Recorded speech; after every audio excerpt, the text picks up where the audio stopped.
Everyone on these YouTube videos always talks about, oh, I have no friends. But what's even sadder is losing friends, right? And in this interview with Dr. K, Healthy Gamer GG, he interviews a famous Twitch streamer, RIP, and he talks about how loneliness, that sense of loneliness and abandonment, can actually hurt you, where he sums it up perfectly like this. Fill that in because you've tried for a long time to fill it yourself and you just can't. I'm going to try to love you for 2 years at a minimum. I really appreciate it. I have no friends. Let me explain. So if you do a simple little YouTube search, you will see that there are literally hundreds and hundreds of video with this exact same title. And if you go into the comments, it actually gets a lot sadder and sadder. So if you've been living under a rock, I think one of the biggest contributors was we were all locked down and we were forced to self-isolate for the humanity of the world. Gen Zs and millennials grew up within the first interactions of social media. We are living in the first time ever in the world where you literally do not have to step outside your house to socialize, get food, as well as date. You don't need to leave the house anymore, bro. Everything's on your phone. You don't need to mate with other humans. You can just use your phone for certain. All that can simply be done with a single app with this little thing right here. And there's only now where there are studies where we're starting to see the implications of our own lack of development through socialization. So to give y'all a little bit of backstory of my own struggles of making friends, it's not that I don't have friends. It's not that I'm crazy.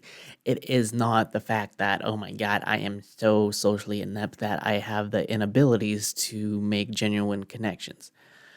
I grew up with poor immigrant parents, and I grew up within a certain suburb within the city. And it wasn't until when I was 8 or 9 years old, my house burned down. And I had a solid group of my best friends. But the fact that we had to move, I lost a lot of those connections.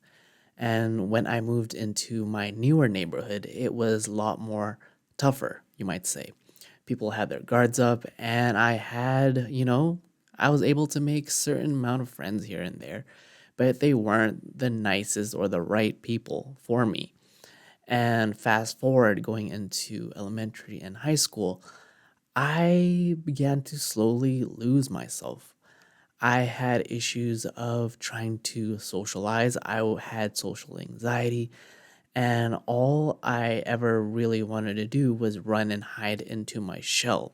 But the more I dived into that, why? Why is that I couldn't socialize until much later in life? You see, the thing with not having a lot of friends or having that public shame of not having friends is the blame usually gets put back on the onus, the person, right? The responsibility is on you. But most people overlook the fact that coming from a impoverished family, having an emphasis on socialization is not just your responsibility. You have to ask yourself, did your parents have a big factor when it came to you and making friends and socializing? Were they there to introduce you to friends? Did they buy birthday presents? Were you able to, socialize with a bunch? Or were you a latchkey kid? They never home a lot? Were you yourself just in front of a TV, in front of a computer all day, and watching shows? Although that was great to stall time and have entertainment, you really never had that opportunity or training grounds so you can socialize properly. What you guys don't know is I grew up pretty quiet, like a really quiet, awkward kid. And when me and Poi, the guy behind the camera, used to do this back in the day, that was me getting out of my comfort zone. Because if you know me in real life, I am a choosy extrovert, you know? So me going throughout high school, I wasn't much of a popular kid. If anything, I was much more of that really passive, try to be liked by everybody, except the opposite happened and no one knew who I was. But During those times, I felt like I had such a chip on my shoulder that I had issues of like, hey, why can't I be this part of group's friend? And then when I join this group's friend, I get exiled or, drama happens and I get pushed out and go to another group. So I was hopping around from group to group trying to find my own voice and who I was as a person. And when you don't have that sense of community, especially when you socialize yourself, where you isolate yourself, that is when things you start to shame yourself. You start to like, something wrong with me? Why are people blaming me? Why can't I find someone where I fit in? But the reality is, I never fit in with the groups that I chased. During my last senior year of high school, I had a certain group of friends.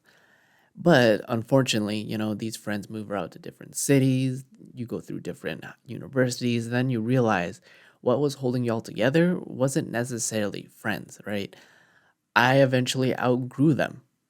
That's the hard truth of most people realize, hey, you outgrow people, you mature, you go in different directions in life where it's like you're not jumping from class to class anymore. You are jumping from career to different mindsets. And that doesn't necessarily mean that y'all can't get along. It just means that you become a different person. Just how people who are watching this YouTube video, you outgrow the type of content that you watch. It's the same when it comes to people. You can outgrow people. So the definition of you not having friends, the first thing is look at your own social development. Are you actually working on yourself where you are having opportunities to socialize? Are you putting yourself out there?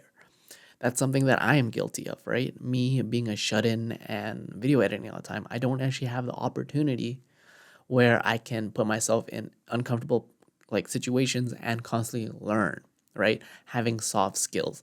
That's one of the things where growing up in an Asian household is like you don't really learn, right? You have to learn for yourself. And the worst part is like you have to learn these a lot later in life. You're like, wow, these are the things I wish I knew when I was a lot younger, like learning how to having decent conversation, learning how to, conversate with people. This book by Robert Greene, The 48 Laws of Power, we're going to go into right here, law number 18. I'm going to read it for y'all. Do not build a fortress to protect yourself. Isolation is dangerous. The world is dangerous and enemies are everywhere. Everyone has to protect themselves. A fortress seems the safest, but isolation exposes you to more danger than it protects you from. The more you isolate and a lone wolf mentality that you are, the less likely you are to have things like normal character development, normal things where you get, someone calls you out on your bullshit pretty much. The more you are around the people, the more you're able to observe and see. I'm like, okay, that's that type of person. Oh wait, that's that type of person. Okay, I gotta be careful of that. I know that. When you isolate yourself in your room, you can't play. You don't get to talk to NPCs. You don't get to level up socially, and that is one of the crucial things of why a lot of these people who make these YouTube videos where it's like, I have no friends. Fast forward like a year later, it gets 1 million views. The YouTube algorithm, tells them, hey, you should make more of this content. They do a part 2. And guess what? In their update, they still don't have any friends. Because at the end of the day, it's all about action. It's all about you making a little video to make yourself feel good and be seen and heard. That's great. But what are you going to do after? So, what the thing is though, because I'm an introvert, when I'm around people, my battery is like minus one. It's like I don't even have to like open my mouth. I don't know, is that the same with you or not? Um, When I'm like shitload of people, I'm just like, ugh. yeah, just like That's how you know you're introvert. That's how I know. No one's actually gonna be there for you 24/7 unless it is your life partner. We live in a generation where I feel like especially men and guys are so emotionally needy because we don't have environments where we can just express our emotions vulnerably, where it is a complete safe space. And most of the time, we get that through women, through dating. And the minute that you get out of a relationship, you go back to that sense of loneliness. Let me know if I'm the only one. But you need to understand that no matter what happens, you need yourself to pick yourself up in your feet, and understanding that social isolation is dangerous. You need to figure out, are you introvert or extrovert? Who exactly are you comparing yourself to? And remove this social stigma of whatever it is that you're comparing yourself to. Being alone and being lonely. Alone is just a fact, and that we can embrace and make decisions about. Loneliness has got an emotional charge to it, and that's very much a matter of perception. Everyone on these YouTube videos always talks about, oh, I have no friends. But what's even sadder is losing friends, right? As you grow up, people change, things move on. People outgrow you, you outgrow them. You might see them once in a while. But when it comes to any sort of internal pain and conflict, it always comes down to your expectations and what is actually reality. Do you actually have no one you can talk to at all? Or are you comparing yourself to everybody's highlight reel? You are comparing yourself to a lot of glass and mirrors, smoke and mirrors, bacon mirrors, all types of mirrors. And the reality is, not everyone, for the most part, has a dedicated group of 10 to 20 ride or dies. If you are, you're lucky. But if once you're 30, how much of those relationships can you actually maintain? Or if you're an introvert, can you actually maintain that? For me, I have a lot of acquaintances. I'm lucky enough to have, 3 to 4 people. If I needed something, right, I can just hit up. That was my video on having no friends and why Gen Zs and millennials are one of the loneliest people in this day and age. And a lot of it has to do with social media, where we are getting this false sense of socialization through the phone. But at the end of the day, your followers aren't your friends, right? I appreciate every single person that watches, but who's going to take the bullet when shit hits the fan, you know? And when someone goes through that, you have to understand, like, you having no friends, you feeling sad for yourself. It's not something that happens overnight. This is a gradual thing that has happened to you since you were 5, 6, 7, 8, 10 years old, and it drags on into your adulthood. But you're watching this video now, and you have the ability to change. You have the ability to take responsibility and accountability for how you're feeling now and doing something about it. So as I'm editing this video, I also wanted to add that we live in a generation where we're not very confrontational. What I mean by that is we make TikToks and post on social media when we should actually be taking action in the real world.